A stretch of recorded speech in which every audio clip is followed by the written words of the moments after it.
नमस्कार बच्चों, कैसे हैं आप सब ठीक है ना। Today I am going to tell the revision ना।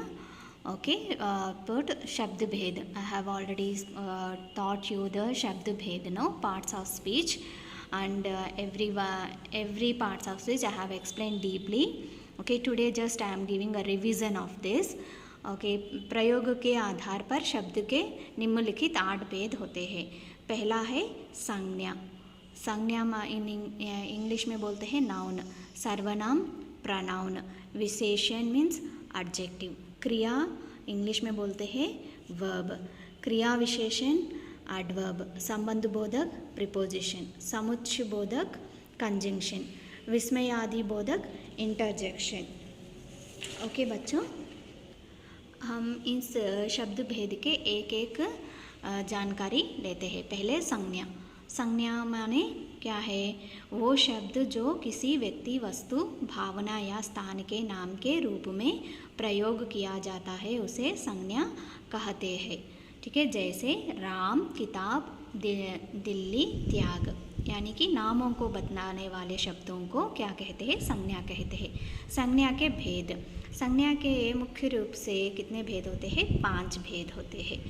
ओके, व्यक्तिवाचक संज्ञा अंग्रेजी में बोलते हैं प्रॉपर नाउन, जातिवाचक संज्ञा कॉमन नाउन, द्रव्यवाचक संज्ञा मटेरियल नाउन, समूहवाचक संज्ञा कलेक्टिव नाउन, भाववाचक संज्ञा अब्स्ट्रैक्ट नाउन।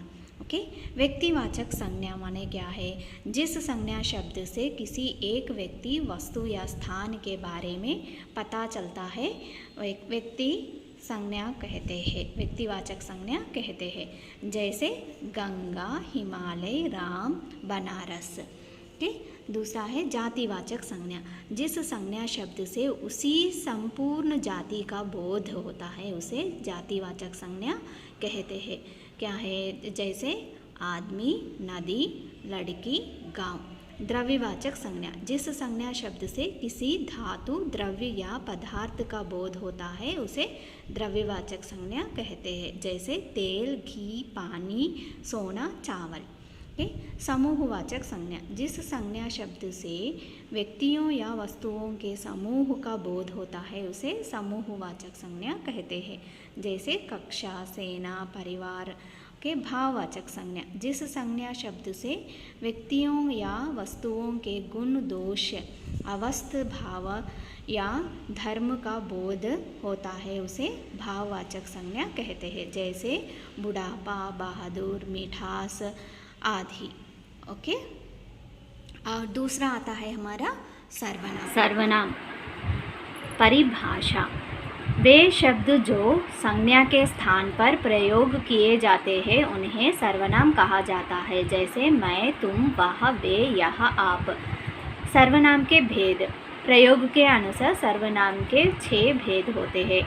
पुरुषवाचक सर्वनाम पर्सनल नाउन, निश्चयवाचक सर्वनाम डेमोन्स्ट्रेटिव नाउन, अनिश्चयवाचक सर्वनाम इंडेफिनिट प्रोनाउन, संबंधवाचक सर्वनाम रिलेटिव प्रोनाउन, प्रश्नवाचक सर्वनाम इंट्रोगेटिव प्रोनाउन, निजवाचक सर्वनाम रिफ्लेक्सिव प्रोनाउन।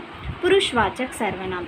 जो व्यक्ति स्त्री, पुरुष के नाम के बदले प्रयोग में आता है उसे पुरुषवाचक सर्वनाम कहते हैं। जैसे मैं, हम, तुम, वह। निश्चयवाचक सर्वनाम। जब किसी सर्वनाम द्वारा व्यक्ति के पास या दूर के किसी निश्चित व्यक्ति या वस्तु का बोध होता है उसे निश्चयवाचक सर्वनाम कहते हैं। जैसे यह, वह, वे। उदाहरण, यह मेरी किताब है, वह सचिन का घर है। फिर वह यहाँ पे सर्वनाम निश्चयवाचक सर्वनाम कहा जाता है। अनिश्चयवाचक सर्वनाम। जिस सर्वनाम किसी निश्चित व्यक्ति या वस्तु का बोध नहीं होता उसे अनिश्चयवाचक सर्वनाम कहते हैं। जैसे कोई, कुछ, बहुत। संबंधवाचक सर्वनाम। जब एक सर्वनाम दूसरे सर्वनाम के साथ संबंध स्थापित करता है तो वह संबंधवाचक सर्वनाम होता है। जैसे जिसकी लाठी उसकी भैंस, जो करेगा सो भरेगा। प्रश्नवाचक सर्वनाम, जहाँ प्रश्न पूछने जैसे प्रतीत हो ऐसे शब्द प्रश्नवाचक सर्वनाम कहलाते हैं, जैसे कौन, कहीं, कब, क्यों। निजवाचक सर्वनाम, निजवाचक का अर्थ है अपना, जिस सर्वनाम में निजीपन जैसा प्रतीत हो उसे निजवाचक सर्वनाम कहते हैं, जैसे मेरा, अपने आप। ठीक है बच्चों। देखो बच्चों, विशेषण के बारे में बता रही हूँ। विशेषण जिस विशेषण है, विशेषण के माने एडजेक्टिव। परिभाषा, संज्ञा या सर्वनाम की विशेषता बताने वाले को विशेषण कहते हैं, जैसे अच्छा, बुरा, काला, गोरा, लंबा, मोटा आदि। देखो बच्चों, विशेषण के भेद, मैंने आपको एक ट्रिक भी बताया था, जीएस पीएस करके। जी का मतलब क्या है? गुणवाचक विशेषण। एस का मतलब संख्यावाचक विशेषण, और पी का मतलब परिमाणवाचक विशेषण, और एस का मतलब सर्वनामिक विशेषण।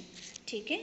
इस गुणवाचक विशेषण को एडजेक्टिव ऑफ क्वालिटी, संख्यावाचक विशेषण को इंग्लिश में कहते हैं न्यूमरल एडजेक्टिव, परिमाणवाचक विशेषण को एडजेक्टिव ऑफ क्वांटिटी, और सर्वनामिक विशेषण को डेमोन्स्ट्रेटिव एडजेक्टिव कहते हैं। ओके। गुणवाचक विशेषण देखिए, जिस विशेषण से किसी का गुण या दोष प्रकट हो वह गुणवाचक विशेषण होता है। जैसा आम मीठा है और राम अमीर है, ऐसे वाक्यों को यहाँ पे मीठा और अमीर गुणवाचक होते हैं। संख्यावाचक विशेषण, जहाँ पर संख्या का बोध हो वहाँ संख्यावाचक विशेषण कहते हैं। संख्या का बोध हो, न्यूमरली विच हैज़ बीन नोन। देखो यहाँ दो भागों में बांटा जाता है। निश्चित संख्यावाचक, जैसे एक, दो, पहला, दूसरा आदि। अनिश्चित संख्यावाचक होते हैं कुछ, कई। That means there is no confirmation what's the number. Okay. Third one आता है परिमाणवाचक विशेषण, जिस विशेषण में से माप तौल जैसे हो वह परिमाणवाचक विशेषण होगा।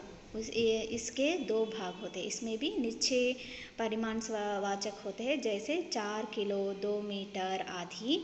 अनिश्चय परिमाणवाचक में कुछ दाल, थोड़ा आटा आदि। ओके। सर्वनामिक विशेषण, जब कोई सर्वनाम शब्द संज्ञा के पहले आते हैं तो वह सर्वनामिक विशेषण कहते हैं, जैसे यहाँ बालक छोटा है, यह पुस्तक मेरा है, तुम रवि के भाई हो। क्रिया चौथा है बच्चों।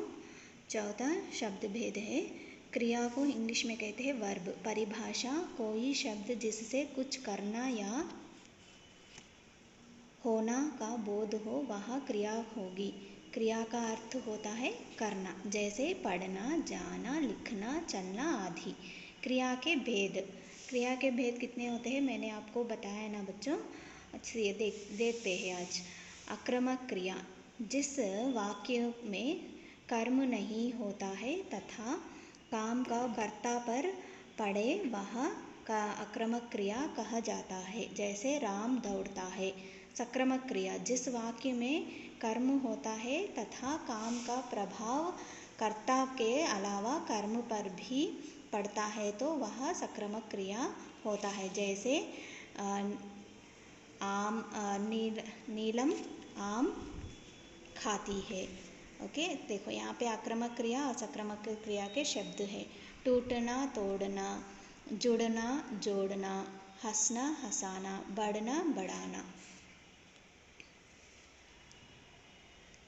प्रेरणात्मक क्रिया, जब कोई स्वार्थ कार्य ना करके किसी दूसरे के कार्य करवाना है या प्रेरित करता है, ऐसे वाक्यों में प्रेरणात्मक क्रिया कहते हैं, जैसे शिक्षक ने राजू से किताब पढ़वाया।